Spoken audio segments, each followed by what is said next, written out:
The cartographer's stylus stopped moving. That was the first sign something was wrong. Not an alarm, not a weapon discharge, not even a raised voice. Just a small tool going still in a steady hand, hovering above a star chart that would never be completed. Vethanara, third analyst of the Supremacy Council's Intelligence Directorate, had been cataloging human vessel signatures for 11 standard months. She had logged 412 distinct hull configurations. She had cross-referenced propulsion signatures, weapons arrays, reactor bloom patterns, and communication frequencies. She had been thorough in the way that only someone who understood the cost of being wrong could be thorough. And then she found the signature that wasn't in any of her 412 files. She found a second one 3 seconds later. A third 9 seconds after that. She did not raise an alarm. She did not call her supervisor. She sat perfectly still in the blue-white light of her analysis chamber, stylus frozen above the chart, and stared at the numbers with the particular expression of someone who has just realized that the building they are sitting in has no foundation. "How long," she said to no one, "have those been there?" To understand what Vethanara found, and why it mattered, you have to understand what the Council believed on the morning she found it. The Supremacy Council believed the war was over. More than that, they believed they had won it cleanly, thoroughly, and permanently. They believed the instrument of their victory was a treaty that humanity had signed 14 months earlier, a document so precisely engineered that 6 of the Council's top legal architects had spent 3 years designing it specifically to eliminate every possible loophole. The Treaty of Measured Sovereignty, it was called. 14 pages, 11 binding clauses. Every one of them aimed, with surgical precision, at the same target: the complete, verifiable, irreversible dismantling of humanity's capacity to wage war. The humans had signed it on a Tuesday. They had cried at the signing ceremony, which the Council's diplomatic observers had found gratifying. What the Council did not know, what Vethanara was in the process of discovering, was that the humans had been crying because they were relieved. 3 mysteries presented themselves to Vethanara in the first hour of her discovery, and none of them had clean answers. The first was the simplest and most immediate. Whose ships were these? The propulsion signatures did not match any registered human military configuration. They didn't match any civilian configuration either. They didn't match anything in the Directorate's catalog, which was, by institutional pride and political necessity, supposed to be comprehensive. The second mystery was geographic. The signatures were emerging from a region of space that the post-treaty survey teams had classified as empty, not strategically unimportant, not sparsely populated, empty, uninhabited, unresourced, unmonitored, the kind of region that appears on star charts as gray negative space. The kind of region nobody watches because there is, officially, nothing to watch. The third mystery was the one that kept her stylus frozen. The ships were not moving toward anything. They were already there. His name was Commander Elias Varro, and he was sitting in a folding chair inside a vessel that was technically not supposed to exist. The ship around him was called the Perseverance *, which was either a deeply ironic name or a very honest one, depending on how you felt about the last 14 months. It was cold. The heating systems were running at minimum output to reduce thermal signature, which meant that everyone aboard wore 2 layers and breathed through their noses to avoid visible condensation. The crew had stopped complaining about the cold around month 4. By month 8, some of them had stopped noticing it. Varro was 41 years old. He had gray at his temples that hadn't been there 2 years ago. He was reading a book, a physical book, paper pages, the kind that produced no electronic signature, because there was nothing else to do right now except wait, and Varro had discovered that waiting was easier when your hands had something to hold. "Sir," his executive officer, Lieutenant Commander Priya Akafor, appeared in the doorway. She had the careful expression of someone delivering news they hadn't yet decided how to characterize. We're getting confirmation from the asterisk endurance and the asterisk resolution. They're in position. Varro turned a page, and the rest. 63 confirmed. 12 still running silent, so no active confirmation, but their last check-in was on schedule. So 75. At minimum. He closed the book, not dramatically, just the quiet, ordinary motion of someone who is finished with one thing and ready for another. Then we wait. For what exactly? He looked at her for a moment, for them to finish counting. Vethanara was counting. She had pulled in every analyst currently on shift, 6 of them, now crowded into a chamber designed for 2. And they were all counting, cross-referencing, running verification protocols that would normally take days in compressed real-time sequences, because there was no longer any argument about whether this required urgency. By the second hour, the number was 47 distinct signatures.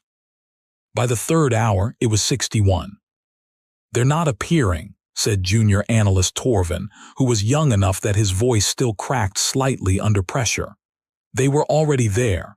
We're just now seeing them because they're allowing us to see them, Vethanara finished. The room went quiet. She hadn't meant to say it out loud. It was the kind of conclusion you sit with privately for a moment before presenting it, because once it's spoken it can't be taken back, and the implications of it are, she counted the implications carefully, the way she counted hull signatures, substantial. If the ships had been there long enough to predate the treaty, that meant the treaty had been signed by people who knew these ships existed. If the ships were becoming visible now by choice, that meant someone had decided it was time for the Council to know they existed. Which meant the Council was not discovering a secret. The Council was being shown one. You need to understand what they gave up, said Dr. Sira Mwangi, and her voice had the particular weight of someone who was done softening things. She had been speaking for 6 minutes now, in a recorded briefing she had prepared 3 months earlier, stored on a physical drive inside a sealed container inside a false wall panel in the cargo bay of the Perseverance, to no one, technically. The recording was a contingency, a message to be played if certain conditions were met. The conditions had been met. Varro was listening to it now, alone, the physical drive connected to a terminal that was air-gapped from every network the ship possessed. The treaty eliminated everything visible, Dr. Mwanga's recorded voice continued. She was Earth's former director of strategic coordination. She was also, as of 14 months ago, officially retired. Every warship the Council's inspectors could find, every weapons manufacturing facility, every military training program with a registered database. The humans gave them all of it. The inspectors came, and they found exactly what we said they'd find, and they reported exactly what we said they'd report. Complete, verifiable disarmament. A pause. In the pause, Varro could hear her breathing. What the Council didn't understand, what we relied on them not understanding, is that everything they inspected was real. Every ship they cataloged was a real ship. Every facility they closed was a real facility. We didn't hide the visible fleet. We sacrificed it. We gave it to them genuinely, completely, without deception, because that's what the treaty required, and because we needed them to believe the treaty had worked. Another pause, longer this time. The hidden fleet was never part of the visible fleet. It was built in parallel in the gray space by people who technically no longer had jobs and officially no longer existed and who worked for 4 years in the cold because we asked them to. Some of them didn't survive it. I need you to know that. The Council counted our ships and felt satisfied, and those people were dying in unheated construction bays in uninhabited systems, and none of them ever asked for a different assignment. I need you to understand that before anything else. Varro stopped the recording. He sat in the silence for a while. Then he pressed play again. The Council convened an emergency session, 48 minutes after Vethanara's report reached the upper directorate. High Arbiter Solenversh presided. He was old even by the standards of his species, and he moved with the careful deliberateness of someone who had learned that appearing unhurried was its own form of authority. He read Vethanara's report twice before speaking. He was reading it a third time when one of his advisors interrupted him. "The number has increased," the advisor said. 73 confirmed signatures now. Solenversh set the report down. "What is the armament profile?" "That's what we can't determine. Their weapon systems, if any, are not active. No targeting sensors. No charge signatures. They appear to be simply sitting there." "Sitting there," the High Arbiter repeated. "Yes. Armed or unarmed, we cannot say. We cannot say." He looked at the star chart being projected above the council table. 73 pinpoints of light in a region that was supposed to be empty. He thought, with the specific quality of dread that comes not from a new threat but from a familiar one newly understood, about the 14-page treaty and the crying at the signing ceremony. "Get me the human ambassador," he said. "Not a message, a direct channel. She will want to know what it's regarding. Tell her we've found something we'd like explained." A pause from his advisor. "And if she says she doesn't know what we're referring to?" Solenversh looked at the pinpoints of light. "She'll know." Ambassador Keiko Tanaka had been awake for 19 hours when the call came, which was either very good timing or a deliberate calculation depending on how you interpreted the last 14 months of Keiko Tanaka's behavior. She took the call in her office, which was austere to the point of seeming carved from discomfort. Bare walls, a single desk, 2 chairs, no decorative elements whatsoever. Council diplomatic observers had noted the austerity months ago and recorded it as evidence of human practicality. They had not considered the possibility that the austerity was a choice made specifically because the room would be observed. Solenversh's image materialized above her desk. "High Arbiter," she said. "Ambassador." He studied her face for a moment. Human faces were difficult, too much movement, too much information, the signals constantly layered over each other in ways that his species' analytical traditions weren't built to parse. "I want to ask you a direct question." "Please." "Did you know?" She met his eyes. "About the fleet." "About the fleet." "Yes," she said simply. The silence that followed was, by Vethanara's later measurement, she was monitoring the channel exactly 11 seconds long. "Since when?" Solenversh asked. "Since before the treaty."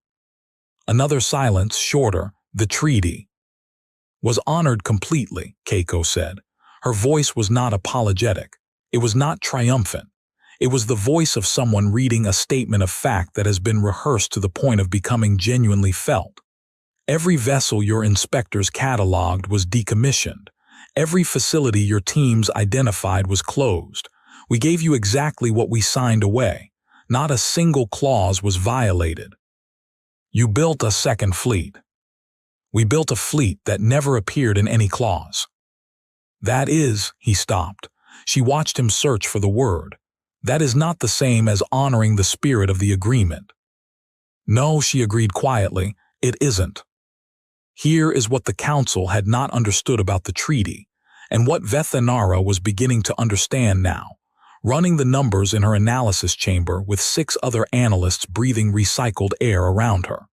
They had designed it to eliminate what they could see, and they had done so because, in 11,000 years of interstellar governance, that had always been sufficient.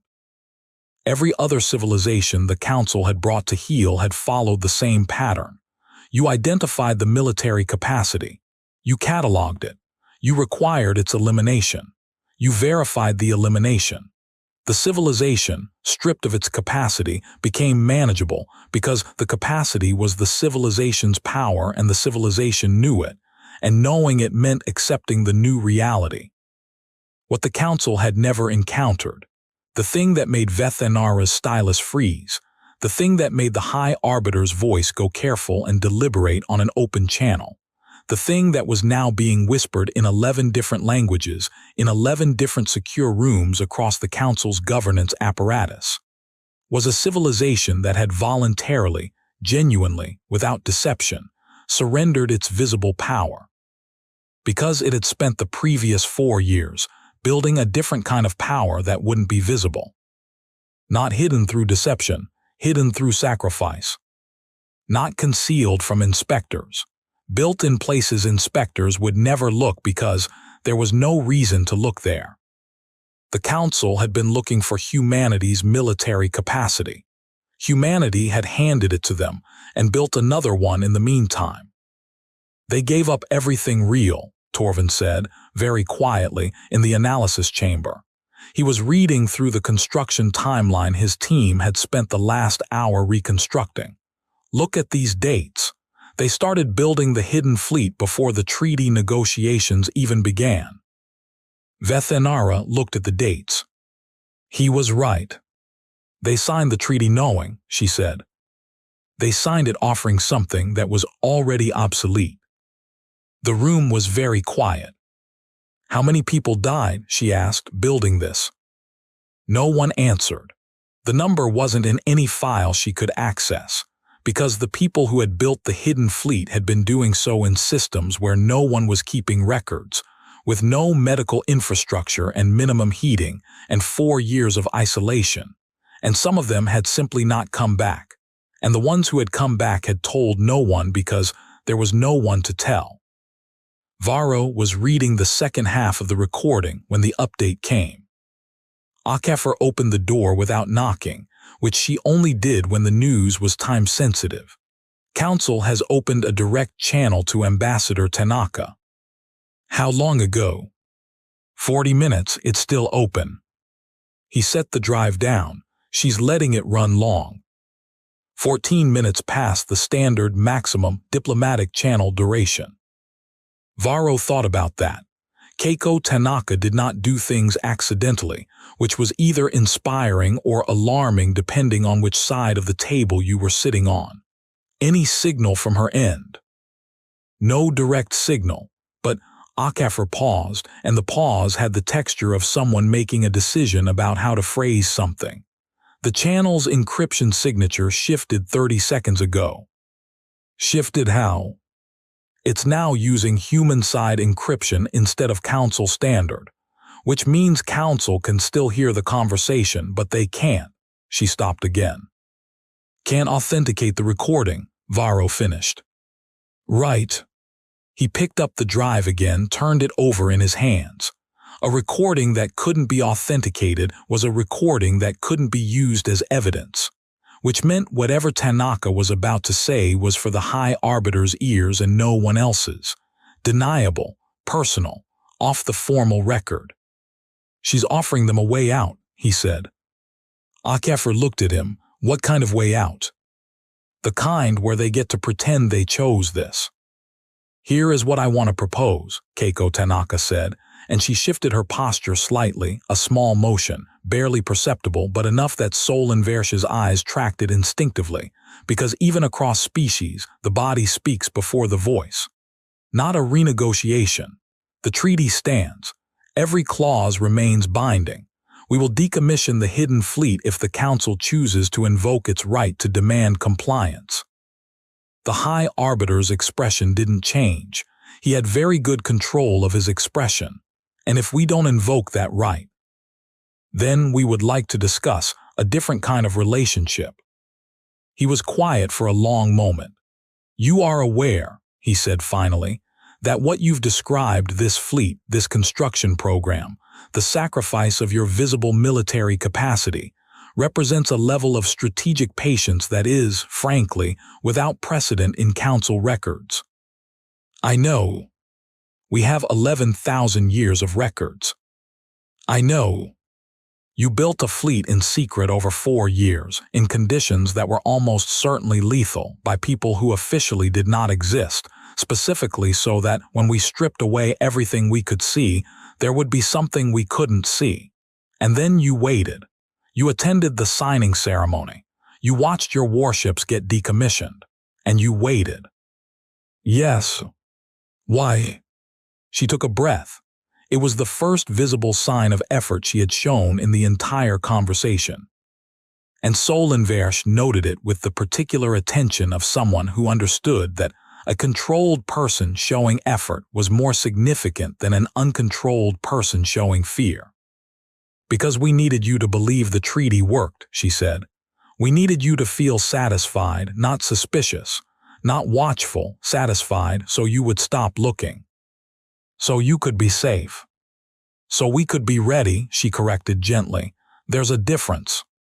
The difference was something Vethanara was now documenting with the meticulous precision of someone who understood that her report would be read by every significant intelligence official in the Council's governance structure, and that it would probably be read for a very long time.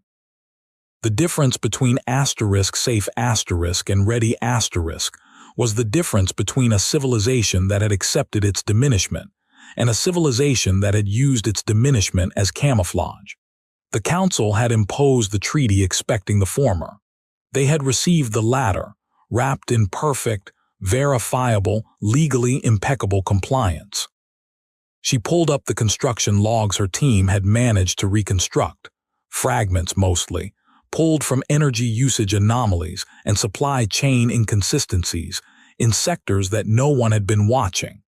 63 supply runs to a system classified as uninhabitable. 47 independent contractors with terminated employment records who had received no subsequent employment registration. 31 medical emergency frequencies. Emergency only, because they had no medical staff, only the emergency broadcast hardware that regulations required on any inhabited structure, logged from coordinates that appeared on no inhabited structure registry. 31 medical emergencies, said one of the analysts behind her. He had been working quietly for the last hour, and she had almost forgotten he was there. Over 4 years. Yes. How many of those were? We don't know. She didn't turn around. We won't know. The records that would tell us that weren't kept in any retrievable system. Because the people keeping them knew the records would be found eventually. Yes. A long pause. They didn't hide the deaths, he said. It wasn't a question exactly. It was more like the verbal form of someone sitting down very suddenly because their legs have given out. They just didn't record them, so the deaths would be part of the gray space, same as the ships, invisible by absence rather than by concealment. She turned around then and looked at him. He was very young. He had the expression of someone who had just revised their understanding of something in a way that couldn't be revised back. Welcome, she said quietly, to what they were willing to do. The High Arbiter ended the channel with Ambassador Tanaka and sat for a long time in silence. Around the council table, 11 advisors waited. They were very good at waiting. It was, in some sense, what they had been trained for. But the silence after this particular call had a different quality than the silences they were accustomed to, and every one of them could feel it. It had the quality of having been outmaneuvered, without being certain exactly when the outmaneuvering had begun. What does she want? An advisor finally asked. Partnership, Solenversh said. Partnership. The word sat in the air with the awkward weight of something that has been taken out of a familiar context and placed somewhere it doesn't quite fit. After all of this. Yes. They built a hidden fleet to show us they didn't need us to be lenient, the advisor said. And now they want. An alliance, Solenversh said, on equal terms. He looked at the star chart. 73 pinpoints. Minimum, Vethanara's report had said. She was very specific about the phrase equal terms. She used it 4 times in the conversation. And if we decline? He was quiet. High Arbiter, if we decline. Then we would need to invoke our treaty right to demand decommissioning of the hidden fleet, he said carefully. And they would comply, completely, verifiably, without deception. He paused. And then we would spend the next several years wondering what else is in the gray space. The silence that followed was, if anything, more substantial than the last one. Varro had finished the recording. He sat in the folding chair in the cold ship, with the physical book in his lap and the physical drive in his hand, and he thought about Dr. Mwanga's last words, which had been very simple. "The Council will call it deception," she had said. "It isn't. Everything we surrendered was real. The cost was real. The treaty was honored by people who honored it, knowing exactly what they were giving up and exactly why, and some of them gave up everything, and not one of them ever asked for acknowledgement. If the Council calls the fleet a deception, you tell them, the deception was never in what we built. The deception was in their assumption that stripping our visible power meant stripping our will to rebuild it." A pause. Her voice had been tired in the recording, and honest in the way that exhaustion creates honesty. "The will," she had said, "was never catalogable. They forgot to put a clause in the treaty about the will." He set the drive down. "HFY." She appeared in the doorway. "Sir." "How many of us are there right now? Total crew count, all 75 ships." She looked at him. 6,411. "How many of them chose this assignment knowing they'd spend 14 months in the cold with no official existence and no guarantee it would end well?" A pause. "All of them, sir." "Yeah," he looked at the ceiling of his cold, technically non-existent ship. "That's what I thought." In the Council's analysis chamber, Vethanara made a notation in her report that she later considered the most important notation she had ever made in 11 years of intelligence work. It was not a strategic assessment. It was not a military calculation. It was not even, strictly speaking, an analytical conclusion. It was a question. What clause prevents a species from choosing to rebuild what it has surrendered, using only the willingness of its people to endure conditions that should be impossible? She sat with the question for a long time. There was no answer because there was no clause. You could not write a clause against will. You could not inspect for determination. You could not verify the decommissioning of the impulse to continue. The Council had written a treaty that accounted for every measurable military asset humanity possessed. And humanity had signed it genuinely and surrendered every asset completely, and then 411 people. She was using 411 as the number because that was how many independent contractors had disappeared from the registry, though she understood the real number was probably different and probably irreversible. Had spent 4 years in gray space building the thing that treaties couldn't account for. Not ships. The ships were almost secondary. What humanity had built in the gray space in the cold, with inadequate medical infrastructure and no official existence, and no promise that any of it would matter, was a proof. Ambassador Tanaka was still in her office when the High Arbiter's response arrived. It was brief. "We accept the proposed framework for revised partnership discussions, pending formal council review. We would ask, as a condition of initial discussions, that your government provide full disclosure of all hidden fleet specifications and construction records as a gesture of good faith." She read it twice. Then she composed her response, which was equally brief. "We will provide complete disclosure of all specifications and records currently in our possession. Please be aware that the construction was undertaken by independent contractors operating without direct government coordination, which means some records were never created. We can tell you how many ships we have. We cannot tell you how many people built them. We are sorry for that gap. They deserved better records than we were able to keep for them." She sent it. Then she sat in her austere office and looked at the wall where there were no decorations, and was quiet for a while. The final confirmation came to Varro at hour 16. HFY appeared in the doorway again, and this time her expression was the expression of someone who has been holding a very specific thing in their chest for a very long time, and has just been told they can set it down. Ambassador Tanaka says the High Arbiter has agreed to preliminary partnership discussions, she said. We're to maintain current position pending formal instruction. We're not being ordered to decommission. Varro nodded once. Sir, Akafer's voice changed very slightly. What happens if they change their minds? If they decide later that they want to invoke the treaty clause after all? He thought about that. It was a fair question. It was the fair question. Then we decommission, he said. Every ship completely, verifiably, without deception. She stared at him, and then 6,000 people go home and rest for a while. He picked up his book, and then someone else figures out what comes next. She was quiet. He opened the book. They'll always think there's another fleet, she said. Yeah. Is there? He turned a page. It was cold in the ship. It had been cold for 14 months, and everyone had stopped mentioning it around month 4.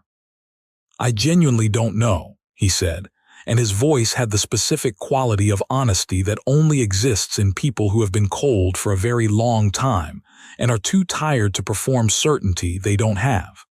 That's not my department. Whose department is it? Probably some analyst somewhere, he said, sitting in a room counting something. Vethinara closed her report. She labeled it clearly, filed it in the appropriate directorate archive, and then sat for a moment with her hands flat on the desk in front of her, which was a gesture that had no official significance but that she found, in that particular moment, necessary. She had spent 11 months cataloging humanity's military capacity. She had been thorough. She had been comprehensive. She had applied 11 years of analytical experience to the task of understanding what humans could and couldn't do in a conflict, and she had filed a report 14 months ago concluding that the treaty had been a complete success. She had been wrong. Not because she had missed the ships. She would have missed the ships because they were genuinely hidden in gray space, and no analyst would have found them, and that wasn't a failure of methodology. She had been wrong because she had cataloged the wrong thing. She had cataloged their weapons. She had not cataloged what they were willing to do. She had not cataloged how many people would spend 4 years in the cold in conditions that should have been impossible, working for a government that could not officially acknowledge their existence, building ships for a future that might never arrive, dying sometimes without records, without acknowledgement, without the basic dignity of a number in any database she could access. She had not known to look for that. No one in 11,000 years of council governance had known to look for that, because no other civilization in 11,000 years had done it. The question that would stay with her, that she would carry for the rest of her career and most of the rest of her life, was not a strategic one. It was simpler than that. How long, she had written in the last line of her report, would they have kept building if we hadn't found them? She had left the line without an answer. Some questions are more useful as questions. The council never found a second fleet.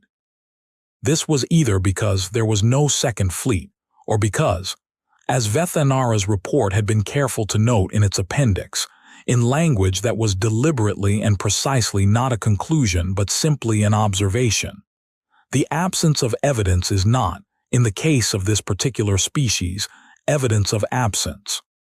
The partnership discussions lasted 7 years.